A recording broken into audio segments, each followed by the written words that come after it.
Hi, it's Annette at needlepointers.com. Today, learn how to sew this large casserole hot pad with our sewing tutorial. The hot pad is sized just right for a 9 by 13 casserole dish or baking pan. We also have a photo tutorial with step-to-step instructions on how to make this hot pad. You can make this jumbo hot pad as a gift, and along with it, it would be nice to make our folded star pot holder. We will have a link in the description section and also in the video on how to make the folded star pot holder. Let's get started sewing the casserole dish hot pad. What you will need are 3 complementary cotton quilting fabrics, Insulbrite, cotton quilt batting, sewing pins and or clips, fabric marker, scissor, rotary cutter, mat and ruler, ironing board, and sewing machine. The first thing we're going to do is to piece the top of the casserole hot pad.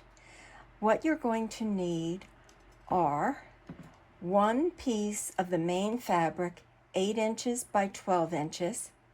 In a complementary fabric, cut 2 pieces, 2.5 inches by 8 inches, and 2 pieces, 2.5 inches by 16 inches. Now, piece the top together. Using a 1/4 inch seam allowance, sew the 2 side border pieces onto the main fabric first. Then sew on the top and the bottom. After sewn, press the seam allowance toward the darker fabric.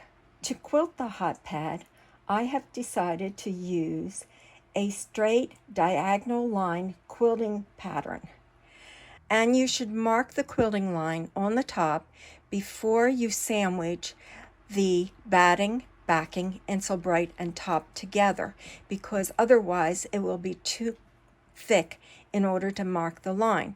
Now, as I said, I'm going to do it a diagonal quilting lines on the top. So what I have done is I've lined up my 45-degree line on my ruler with the edge of the top, and then all you do is take your fabric marking pen or pencil and mark the line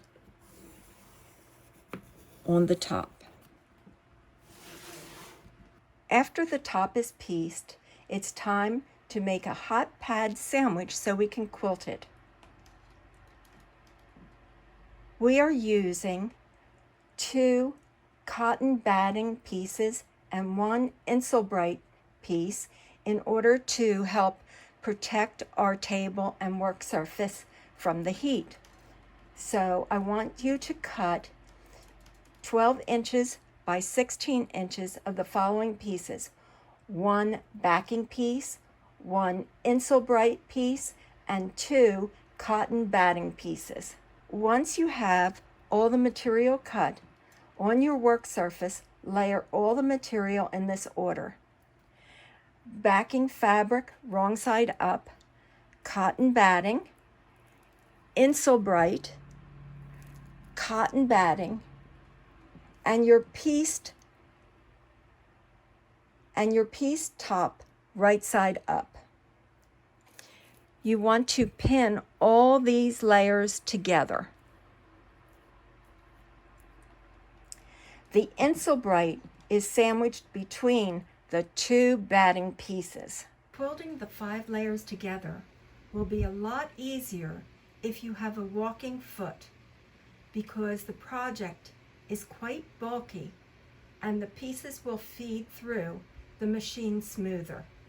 But it is possible to quilt the hot pad without one. To space the quilting lines 2 inches apart, attach a guide bar to your sewing machine so that it is 2 inches from the needle. Set the sewing machine stitch length longer. I use a stitch length of about 3. Begin machine quilting by lining up the needle with the drawn line.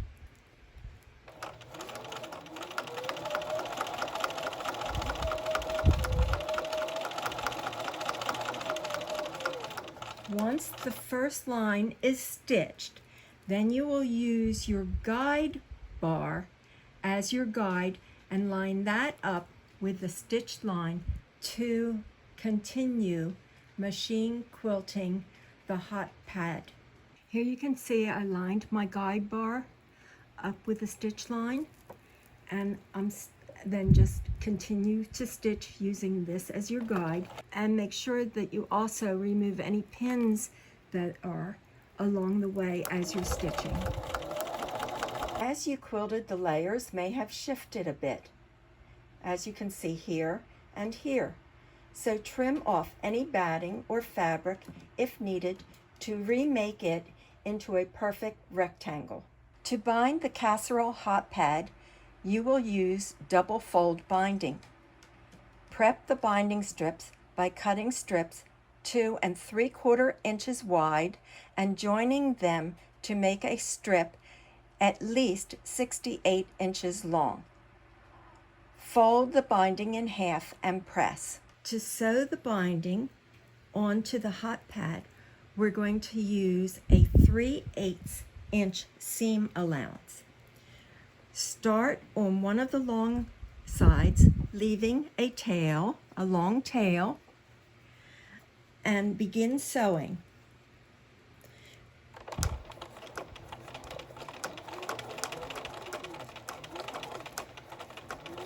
As you approach the corner, you're going to stop 3/8 of an inch from it.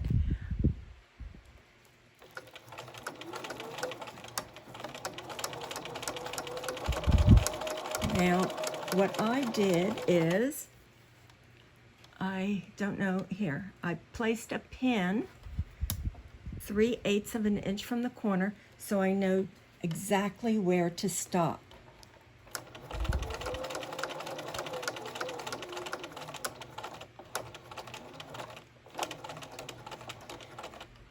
Remove the pin with the needle down, pivot your hot pad and sew directly into the corner.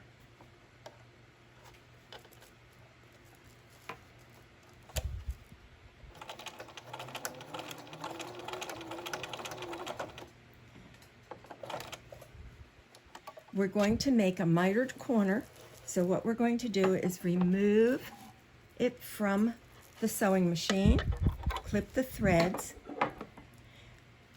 We're going to fold it back on itself diagonally,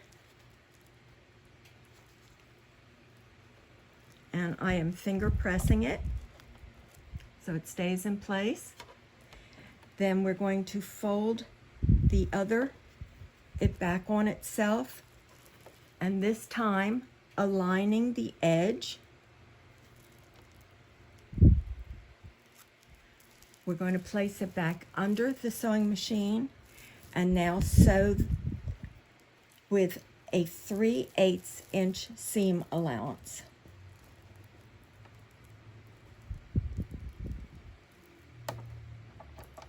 Until we get to the next corner, and we're going to do the same thing. We do have a video, a complete video on how to make the mitered corner, so you may want to watch that. We'll have a link in the description and also in the video.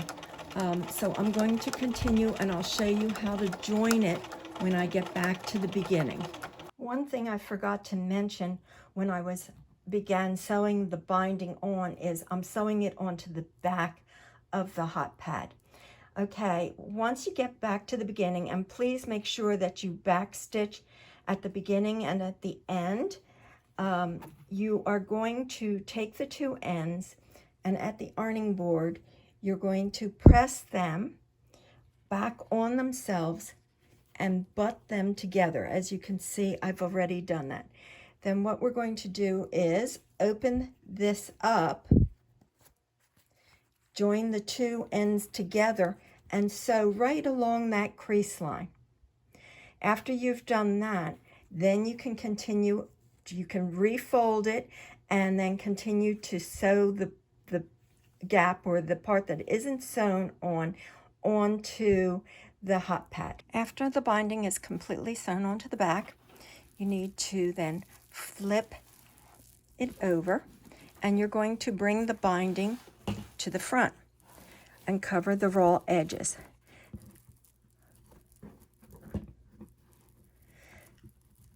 Like that. So you want to then clip it. You want to clip it or pin it and make sure that you cover up the seam that was there. And you're going to miter the corners. Then what you're going to do is you're going to sew top stitch or sew very close to the edge of this inside fold. Starting in a corner, begin edge stitching very close to the edge of the inside fold. And don't forget also that you need to back stitch. As you're stitching, remove the clips and try to keep the stitches along the edge as even as possible. You may have to go slow, as you see I'm doing, in order to do it. The casserole hot pad is finished.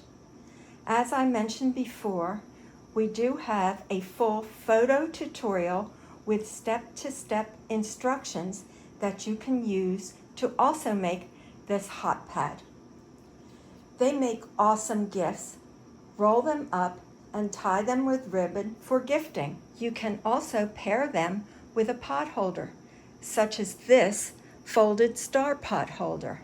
I hope you enjoyed learning how to make this large casserole hot pad.